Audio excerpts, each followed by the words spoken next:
नमस्कार, स्वागत है आप सभी का देवभूमि लाइव टीवी पर। मैं हूं आपके साथ परिधि जोशी। चलिए बुलेटिन की शुरुआत करूंगी उत्तराखंड की तमाम बड़ी खबरों के साथ। उत्तराखंड राज्य के पंचम विधानसभा के पहले सत्र की कार्रवाई आज सुबह राज्यपाल के अभिभाषण के साथ शुरू हुई।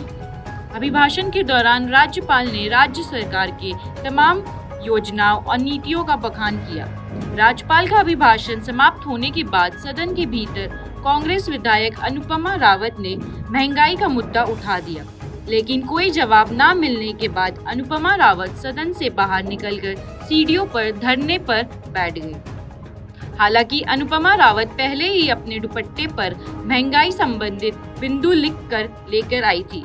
वहीं मीडिया से बातचीत करते हुए अनुपमा रावत ने कहा कि उत्तराखंड राज्य में लगातार महंगाई बढ़ती जा रही है।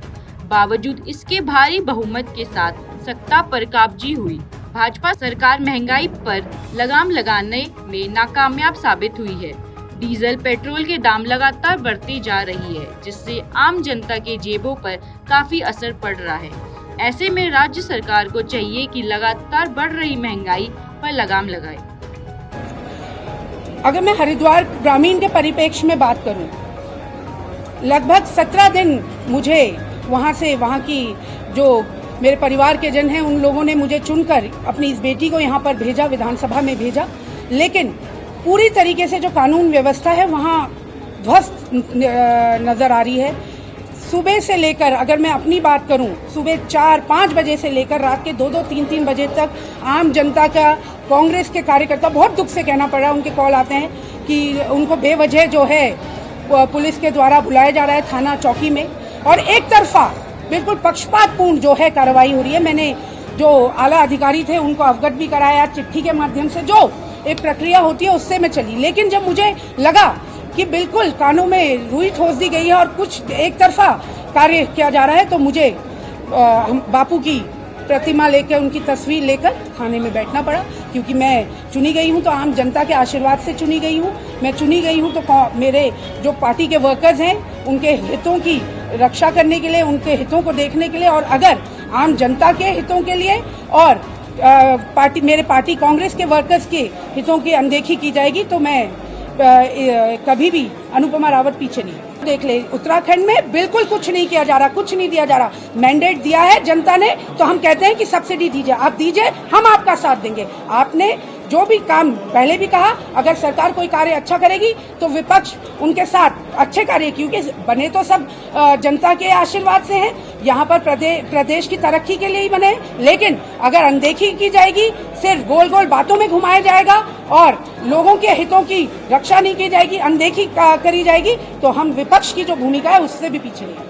कांग्रेस विधायक अनुपमा रावत जहां महंगाई के मुद्दे पर सदन में विरोध करती नजर आई और सदन की सीढ़ियों पर महंगाई के खिलाफ नारेबाजी करती नजर आई, वहीं उनके पिता पूर्व मुख्यमंत्री हरीश रावत अपने आवास पर हरिद्वार ग्रामीण क्षेत्र में कांग्रेसी कार्यकर्ताओं और अन्य लोगों के साथ प्रशासन की कार्रवाई के खिलाफ मौन उपवास पर बैठे। उपवास खत्म करने के बाद हरीश रावत ने कहा, जिस तरह की कार्रवाई सरकार हरिद्वार ग्रामीण में बदले की भावना से कर रही है वह ठीक नहीं है और वह उसका विरोध करते हैं। मेरा मन जिस तरीके की घटनाएं हरिद्वार ग्रामीण में हो रही उससे बहुत आक्रोशित और बहुत उद्वेलित है। लोगों को केवल इसलिए दंड दिया जा रहा है कि उन्होंने सत्तारूढ़ दल को वोट की है। अधिकारी, इसमें पुलिस भी सम्मिलित है, उत्पीड़न का हिस्सा बनी रही है। उनको अपनी पोजीशन बचानी है, इसलिए जिसको चाह रहे हैं उसको पकड़ करके बिठा दे रहे हैं। भाजपा के लोग जिस पर चाह रहे हैं उस पर हमला कर दे रहे हैं। हर तरीके का डर लोगों के मन में बिठाया जा रहा है। ये लोकतंत्र के लिए बहुत अशुभ लक्षण है। और मैं आक्रोशित मन के साथ अभी उपवास पर बैठा और अब मैं अपना आक्रोश और अपना उपवास दोनों समाप्त कर रहा हूँ। इस उम्मीद में कर रहा हूँ कि सत्तारूढ़ दल को कुछ सीख आएगी और उनकी समझ में आएगा कि आखिर जनता को प्रताड़ित करना लोकतंत्र को प्रताड़ित करना है। जय लोकतंत्र। उत्तराखंड विधानसभा सत्र का पहला दिन लेखानुदान पेश होने के साथ साथ विपक्ष के हमलावर तेवरों के नाम रहा। राज्यपाल के अभिभाषण पर चर्चा करने को लेकर विपक्ष ने पीठ से मांग की, लेकिन उससे पहले सीएम पुष्कर सिंह धामी ने सदन के पटल पर 4 महीने के लिए 21,116.81 करोड़ का लेखानुदान पेश किया। राज्यपाल के अभिभाषण पर चर्चा से पहले ही सदन के पटेल पर लेखानुदान प्रस्तुत करने पर विपक्ष ने इसे लोकतंत्र की हत्या करार देते हुए इसे नियमों के विरुद्ध बताया। निवर्तमान नेता प्रतिपक्ष प्रीतम सिंह ने कहा कि नियमों के अनुसार राज्यपाल के अभिभाषण पर पहले चर्चा की जाती है, उसके बाद लेखानुदान पेश किया जाता है। विपक्ष ने संसदीय परंपराओं की अवहेलना का आरोप लगाया। हाउस के जो रूल्स ऑफ बिजनेस है, रूल्स ऑफ बिजनेस को हाउस का अपना कोई भी रिजोल्यूशन ओवर रूल करता है और कार्य मंत्रणा समिति को कार्यक्रम जो निर्धारित किया उसको जब हाउस ने एंडोर्स कर दिया तो फिर सभी के सभी जो भी यदि नियमावली में कोई रूल है तो वो सुपरसीडेड माने जाते हैं। इसलिए मैंने कहा था house is the master of its own business. जो कार्य मंत्रणा समिति जो रूल्स ऑफ बिजनेस है, जो प्रक्रिया कार्य संचालन नियमावली है, वो भी विधानसभा अपने प्रस्ताव द्वारा ही अंगीकार करती है। कार्य मंत्रणा की बैठक का आप जिक्र कर रहे हैं। कार्य मंत्रणा की बैठक में कार्य मंत्रणा में जो लोग उपस्थित होते हैं उन्हें ये अधिकार नहीं है कि वो नियमों की हत्या करने का काम करें। ये अधिकार नहीं है। कार्य मंत्रणा में हम नहीं थे और आप सबको पता है कि कार्य मंत्रणा में हम उपस्थित नहीं हो सकते थे क्योंकि नेता प्रतिपक्ष का चयन नहीं हुआ, इसलिए जो है हम कार्य मंत्रणा की बैठक में नहीं थे। लेकिन सदन के अंदर जब हमने देखा कि सत्ता पक्ष जो है हठधर्मिता पर है और लोकतंत्र की हत्या करने पर उतारू है, तो इसलिए हमने व्यवस्था के रूप में इस प्रश्न को उठाया था। प्रश्न ये नहीं है सदन की अवधि बढ़े या नहीं बढ़े, प्रश्न ये है कि जब राज्यपाल महोदय का अभिभाषण हो जाता है तो उसके लिए चर्चा पर समय जो है सुनिश्चित किया जाता है। जब राज्यपाल के अभिभाषण पर चर्चा हो जाती है तब जो है सदन के अंदर लेखानुदान प्रस्तुत किया जाता है। लेकिन जिस तरीके से आज हुआ, मैं समझता हूं कि आप सब लोगों ने उसको देखा है।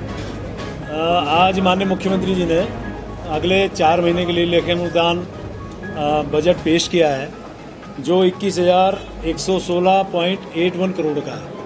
और चूंकि प्रधानमंत्री जी ने जो एक हमें मंत्र दिया है कि 2025 तक हमारा ये उत्तराखंड 25 वर्ष का होगा, तो उसको दृष्टिगत हमारा ये बजट 4 महीने के लिए आगे जो दिया गया है, तो मैं समझता हूँ कि जिस प्रकार से कल उस पर विभागवार चर्चा होगी, बजट कुल मिला के 21,116.81 करोड़ का।